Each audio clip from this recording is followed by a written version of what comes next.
सम्माननीय बंधुओं, आज मैंने हिंदुस्तान पेपर में पढ़ा गीतांजलि श्री को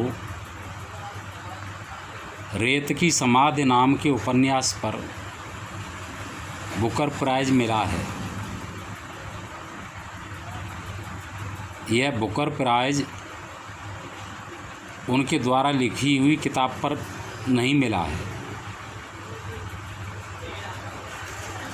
उनकी किताब का इंग्लिश में जो रूपांतरण किया गया है उस रूपांतरण के लिए मिला है। कुछ लोग बड़े खुश हैं। उनका कहना है कि इससे हिंदी की धाक जमेगी, हिंदी का प्रसार होगा, हिंदी का सम्मान है।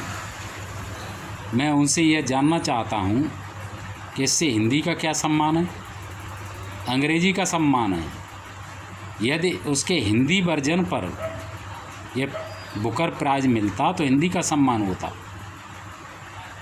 या इंग्लिश की किसी किताब के हिंदी में अनुवाद करने पर यह प्राइज मिलता तो वह हिंदी का सम्मान होता। यह हिंदी का सम्मान नहीं है, अंग्रेजी का सम्मान है।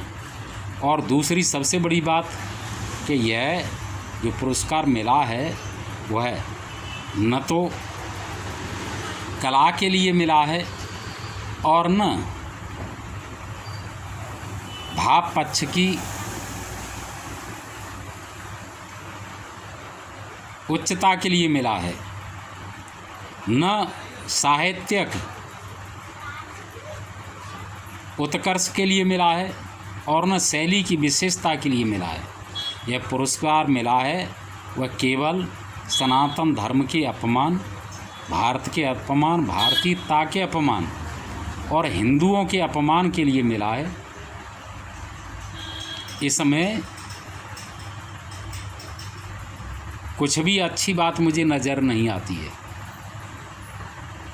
साहित्य के तीन उद्देश्य होते हैं। एक, किसी अच्छे आदर्श की प्रतिष्ठा। दो, कला का प्रदर्शन। और तीन, मनोरंजन। इसमें ऐसा कुछ भी नहीं है। इसमें उन्होंने जो दर्शाया है वह यह दर्शाया है कि भारत की सनातन समाज की, हिंदुओं की एक 80 साल की औरत जिसका आदमी मर जाता है और वह अपने जीवन में शून्य महसूस करती है, तभी उसे याद आती है अपने कुमार अवस्था के, किशोर अवस्था के प्रेमी की, जो एक मुस्लिम है और वह अब पाकिस्तान में रह रहा है। उसकी इच्छा जागृत होती है अपनी दबी हुई काम इच्छाओं की पूर्ति के लिए, जो अब एक दादी और नानी बन चुकी है। इस काम में उसकी बेटी उसकी मदद करती है और वह पाकिस्तान जाती है।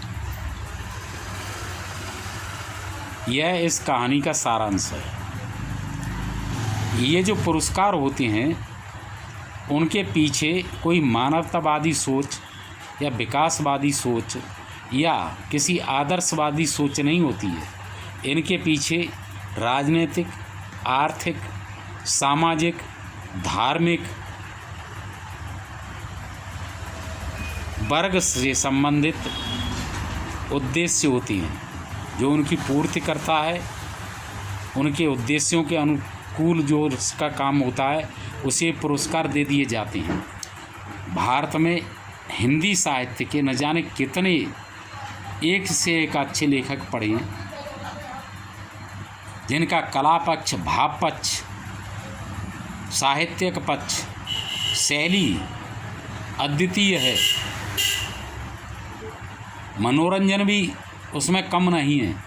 लेकिन किसी को ऐसे पुरस्कार नहीं मिलते हैं। ऐसे पुरस्कार तो उन लोगों के लिए मिलते हैं कि जो भारतीयता का पतन दर्शाए, अपमान करे, नुकसान पहुंचाए, हानि पहुंचाए। चाहे यह गीतांजलि श्री हो, चाहे मदर टेरेसा हो या अमृत सेन हो। मदर टेरेसा को भारत में ईसाईयत के प्रचार के लिए, प्रसार के लिए, स्थापित करने के लिए यह नोबेल पुरस्कार मिला था। और अमर्त्य सेन को इसके लिए मिला था कि उसने यह कहा था कि विदेशों से कर्जा लेकर के यदि कोई देश अपने देश के सुख साधनों पर खर्च कर देता है तो उससे विकास होगा। उद्योगों पर, व्यवसायों पर, पूंजी के विस्तार पर, शिक्षा पर खर्च करने से नहीं, सुख साधनों पर खर्च कर देता है, संसाधनों पर खर्च कर देता है तो उसका विकास होगा। यह पाश्चात्य देशों के अनुकूल था, क्योंकि कर्जा लेकर के खर्च कर लेगा तो कर्जे में दब जाएगा और फिर आर्थिक गुलाम बन जाएगा। मदर टेरेसा को प्रतिष्ठा इसलिए दी गई कि भारत में ईसाईयत बढ़े, और इसे ये पुरस्कार इसलिए दिया गया है कि भारत की हिंदू औरतें जो एक संयम बरतती हैं जीवन में, वे उल्टा हो जाएं दादी नानी की उम्र में भी, और गैर मजहब के लोगों से सीधी कहा जाए तो भारतीयता के, हिंदुत्व के, सनातन धर्म के दुश्मनों से जाकर के अपने सेक्सुअल संबंध स्थापित करें और अपनी कामनाओं की, भावनाओं की, दमित इच्छाओं की पूर्ति करें। यानी कुल मिलाकर के भारत का जो सत्यानाश करें, इसके संदेश के लिए दिया गया है। मैं यहाँ पर यह कहना चाहता हूँ कि गीतांजलि श्री ने ये सही कहा है कि 80 वर्ष की औरत के दिल में भी सेक्स के प्रति बेहद लगाव होता है। वह बावड़ी होती है औरत में कुमार अवस्था से लेकर के वृद्धावस्था तक सेक्स की भावना बलवती होती है। वह सेक्स की पूर्ति के लिए अपने मनचाहे पुरुष के साथ सेक्स करने के लिए दुनिया की हर चीज़ को छोड़ देती है, चाहे वह पद हो, पैसा हो, प्रतिष्ठा हो, कुल हो, खानदान हो, धर्म हो, जाति हो, सब कुछ त्याग देती है। यही बात उसे समाज में दोयम दर्जे पर धकेल करके लाकर ही खड़ा कर देती है, क्यों कि उसे जिस पुरुष से अपनी सेक्स की इच्छा पूरी करनी है उस पुरुष की सेवा करनी है, क्योंकि स्त्री बलात्कार नहीं कर सकती पुरुष के साथ। उसे किसी पुरुष से अपनी काम वासना की पूर्ति करनी है तो उसे खुश करना है, खुश करके ही वह अपनी काम वासना की पूर्ति कर सकती है। तो एक तो यह है। दूसरा, समाज में जिन चीज़ों से सम्मान बढ़ता है या प्रतिष्ठा बढ़ती है या दबदबा बढ़ता है, वे दूसरी चीज़ें होती हैं, सेक्स नहीं होता है। सेक्स की प्राथमिकता जो देते हैं उनके जीवन में दूसरी चीज़ें पीछे छूट जाती हैं। औरत सेक्स को प्राथमिकता देती है, इसलिए उसके जीवन में भी दूसरी चीज़ें पीछे छूट जाती हैं। यदि कोई स्त्री सेक्स की भावना पर यदि 25% भी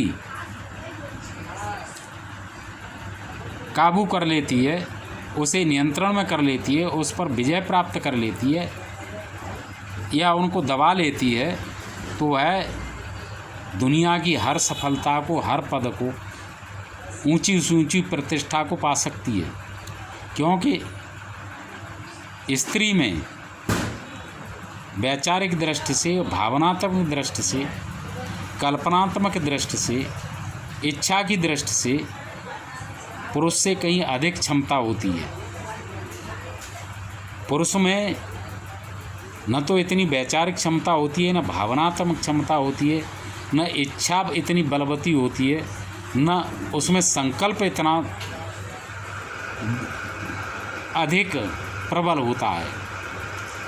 लेकिन आदमी के जीवन की प्राथमिकताएं अलग होती हैं। उसके लिए सबसे पहले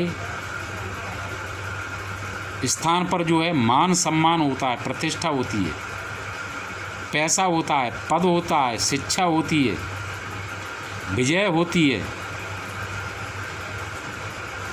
सेक्स तो इसके स्थान, उसके जीवन में 5वें 6वें स्थान पर आता है। इसलिए पुरुष समाज में पहले स्थान पर था, पहले पर है और पहले पर ही रहेगा। औरत दूसरे स्थान पर थी, दूसरे पर है और दूसरे पर ही रहेगी। दुनिया की चाहे कोई भी सभ्यता, संस्कृति, समाजशास्त्रीय, वैचारिक, समाज सुधारक कितना ही कुछ भी कर लें, वे स्त्री के स्वभाव में, चरित्र में, प्रकृति में परिवर्तन नहीं कर सकते हैं। पुरुष के स्वभाव में, प्रकृति में, चरित्र में परिवर्तन नहीं कर सकते हैं। जो सेक्स के पीछे बावड़े होते हैं वे दूसरे कामों में पीछे रह ही जाती हैं। सामाजिक प्रतिष्ठा में, सम्मान में, पद में, पैसे में, शिक्षा में, शारीरिक बल में, विजय में उन्हें तो पराजय देखनी है। और दूसरी चीज़ों में यदि विजय चाहिए तो सेक्स को दबाना पड़ेगा, और सेक्स की प्राथमिकता दोगे तो दूसरी चीज़ों को छोड़ना ही पड़ेगा। इस वीडियो में मैंने कई बातें कही और कुछ लोगों को बुरी भी लगेंगी, लेकिन जब मैं किसी बात को कहता हूँ तो ये कदापि ख्याल नहीं रखता हूँ कि यह किसको अच्छी लगेगी, किसको बुरी लगेगी। जिसे बुरी लगे उसे लगे। मैं हित को देखता हूँ, भावनाओं को नहीं देखता हूँ। कौन खुश होता है, कौन ना खुश होता है, इससे मुझे कुछ भी फर्क नहीं पड़ता है। मुझे जो कहना चाहिए वह मैं कहता हूँ। जय हिंद, नमस्कार, हर हर महादेव।